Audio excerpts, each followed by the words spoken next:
Hey, welcome. I'm just so glad you're here. Just loving coming to you, chit-chatting in a little more casual way. I'm just chilling outside. We've actually just had a thunderstorm roll through as we're approaching sunset.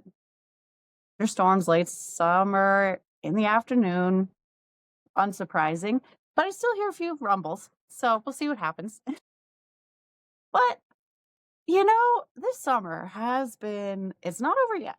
It's not over yet. And when I'm recording this anyway, but it's been quite the summer. Uh, if you've been listening for a little while or hanging out with me, you know that my mother in law transitioned in early July. And I just share that because new folks are always coming in to listen and watch. So, just to give a little context here.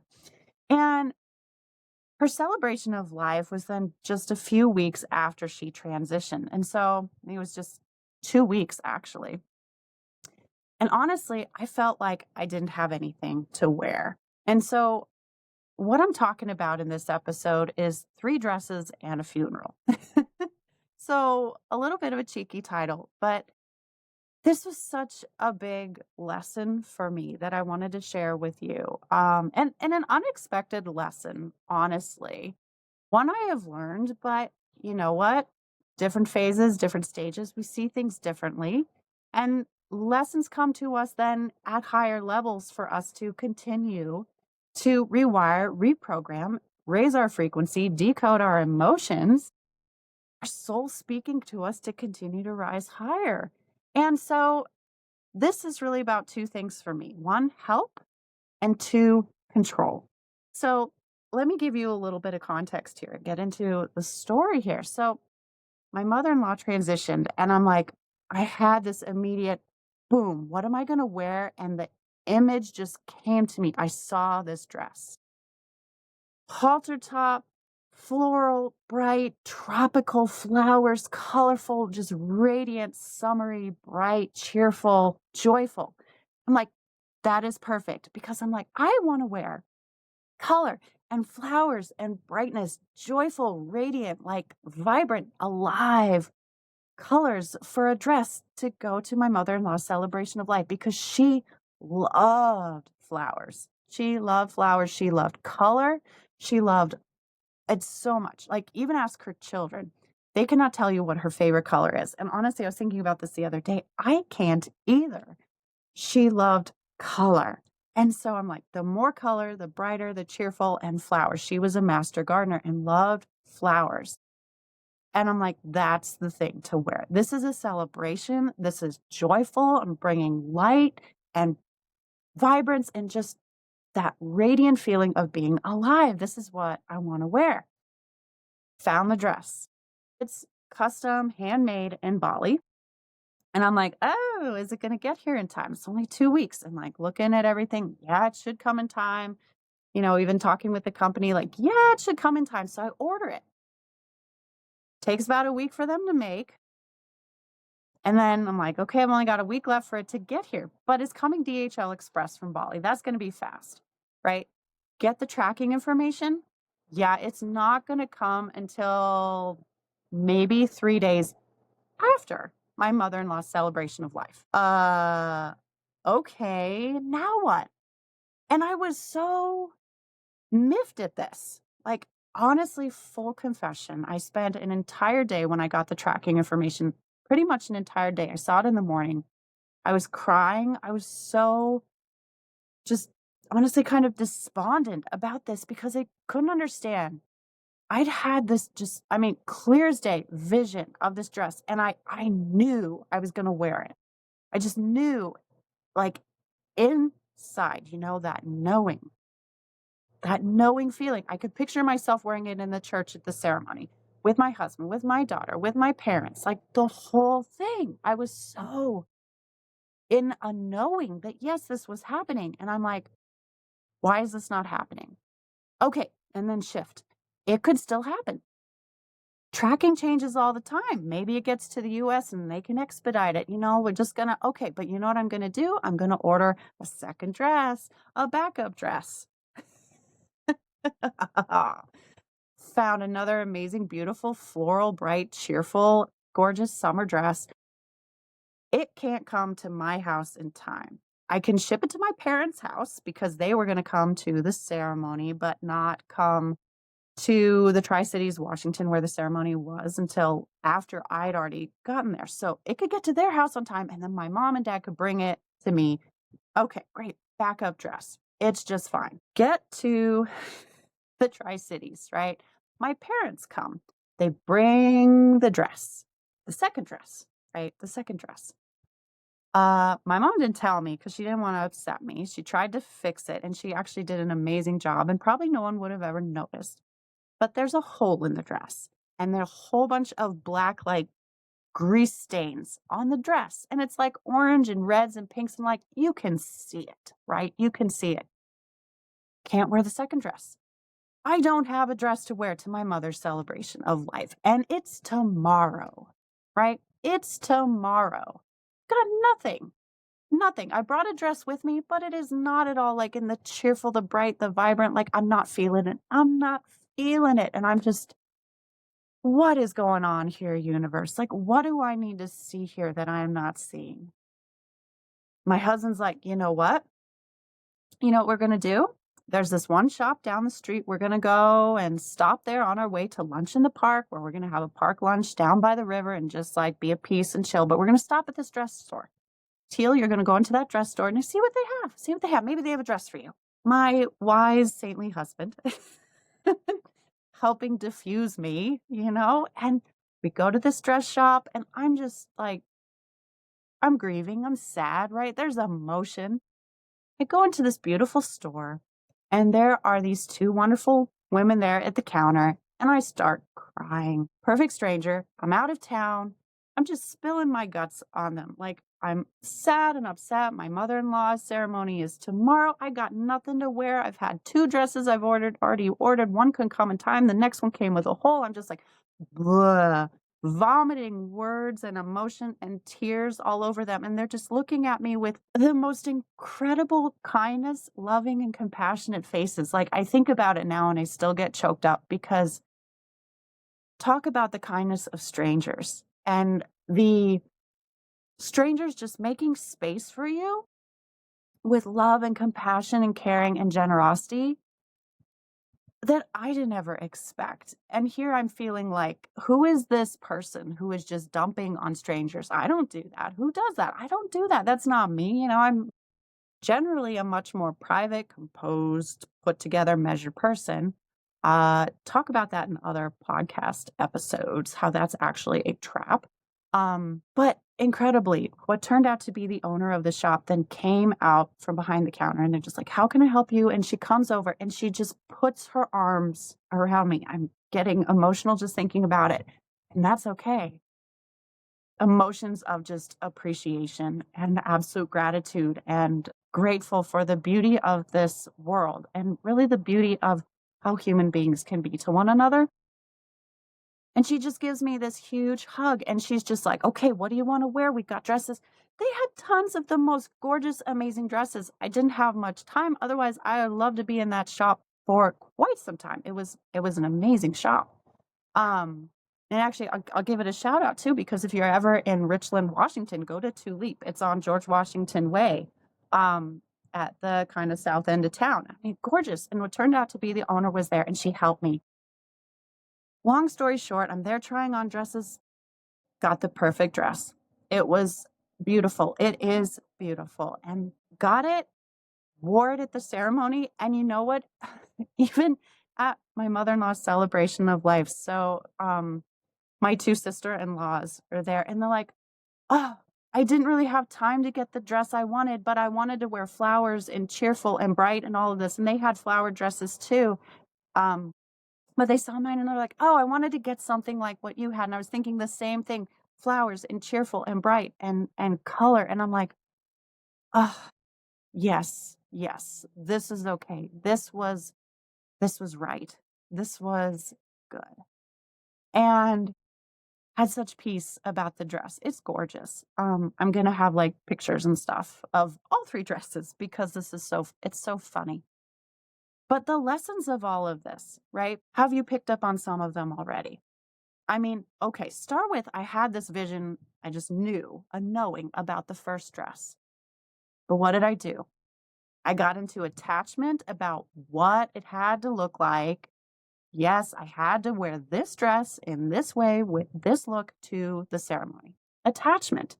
And then into control about it, right? It had to come. It had to come. It had to come. I'm going to do everything I can with my attention and my efforts and my energy to make it come.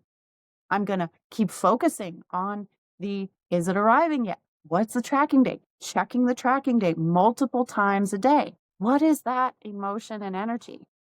Fear. Fear. The same thing then with the second dress. No wonder the second dress wasn't working out either because it was the backup dress. It was the, hey, yeah, I need something. And this other one, I'm in the energy of, hey, it might not work out. So you know what? Guess what? It might not work out. And it didn't. I hadn't set my energy of set it and forget it. Set your intention and let it go and hold the intention and energy of it's already done. This or something even better. I know at the time, even though I've done much rewiring and reprogramming around this, one of the things for me with all of my life really is default programming of control. I get into control to a much lesser degree now. But so much of this I see then in women and the clients that I have because control gives us the sense of safety. When, hey, my mother in law has transitioned, I'm sad. Someone important in my life has left us. The dynamic is changing. How am I handling this? Like the world is shaking under my feet, right? There's things to figure out, there's emotions to process, there's unfamiliar territory here. And default to control so that then I feel safe because all of these changes, well, that doesn't feel safe. It doesn't feel comfortable, right? The sadness, the grief, all of these things, that doesn't feel good and safe and comfortable. And so I see now looking this beautiful lesson my soul showed me with all of these emotions and what unfolded with this life experience with these dresses was Teal, you're in control. You're into fear masquerading as control, trying to feel safe, trying to find firm ground under your feet when stuff is shifting, rather than soul and universe, I just trust and I just let this go. And it's all going to work out for me better than I ever even imagined. It's going to be this or something even better.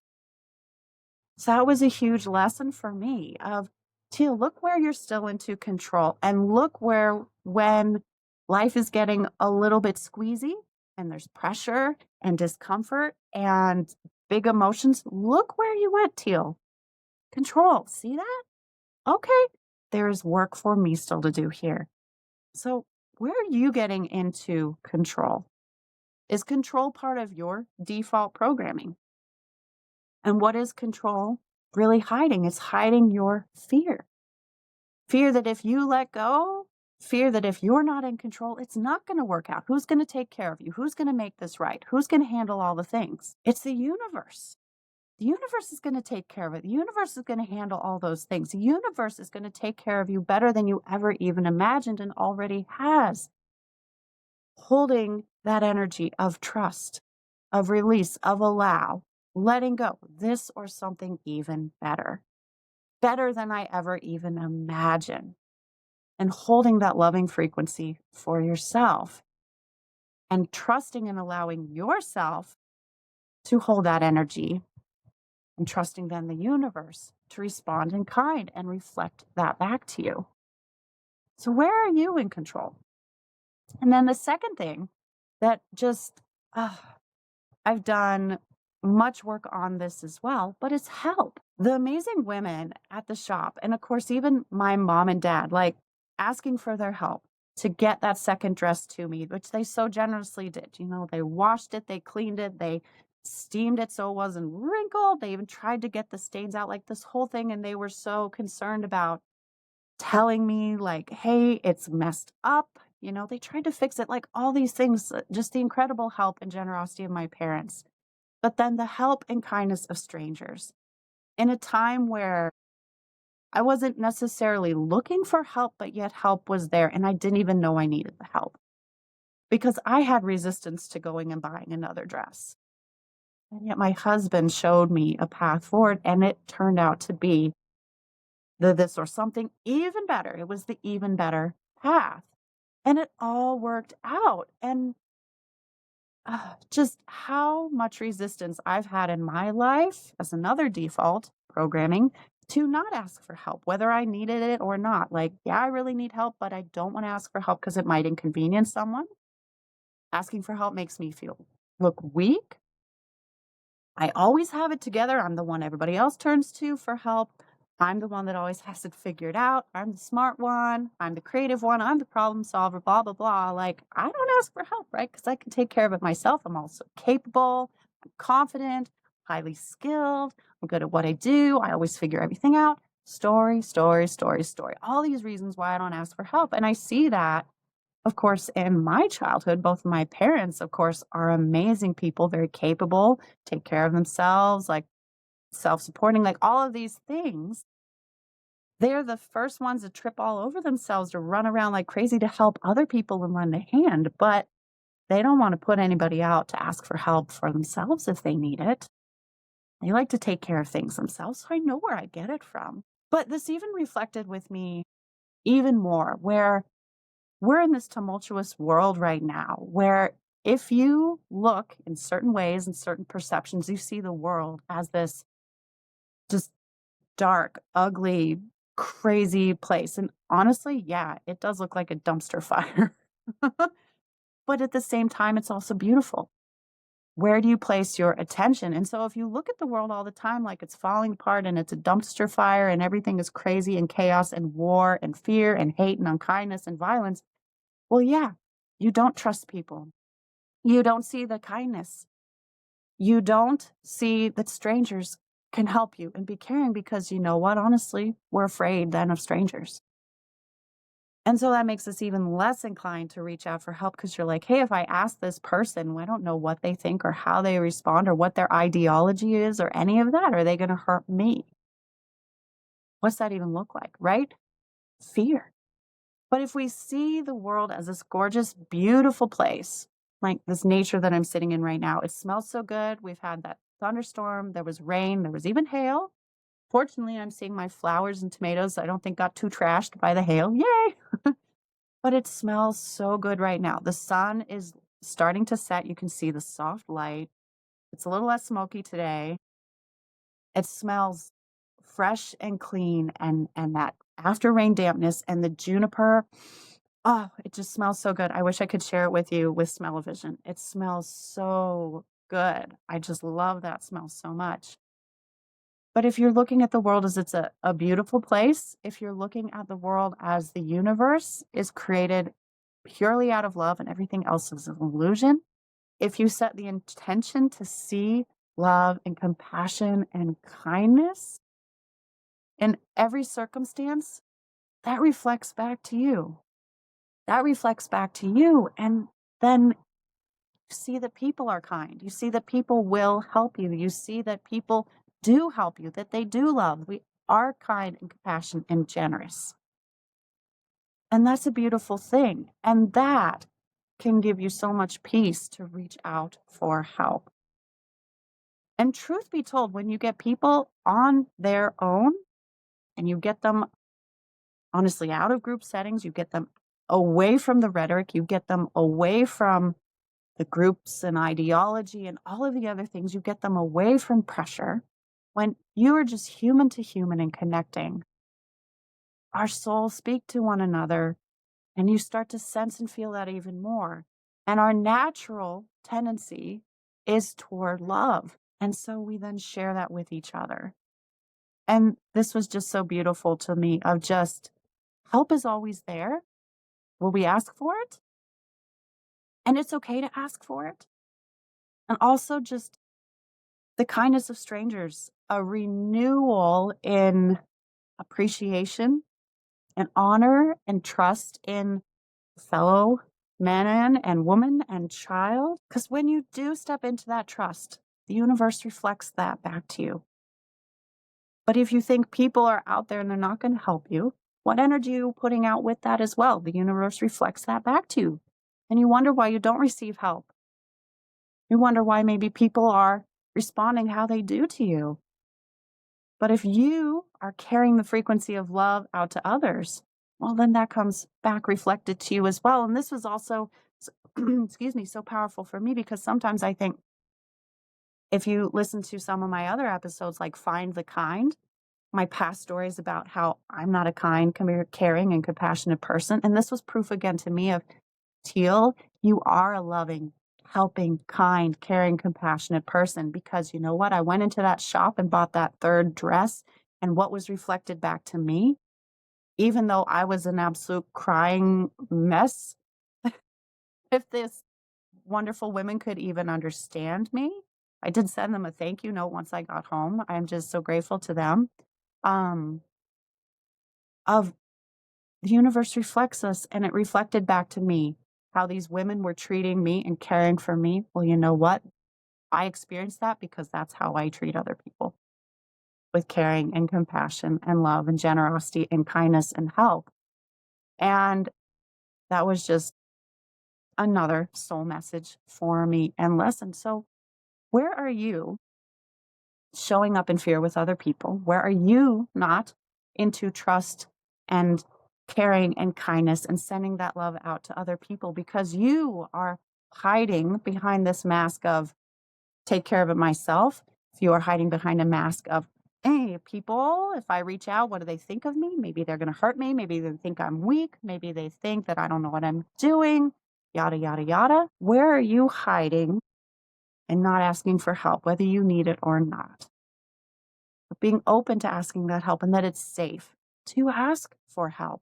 And that actually being in that frequency, you know what? Receiving help, you in that frequency opens you up to receiving from the universe. Receiving help is no different than receiving money, receiving financial abundance, receiving love, receiving relationships, receiving health.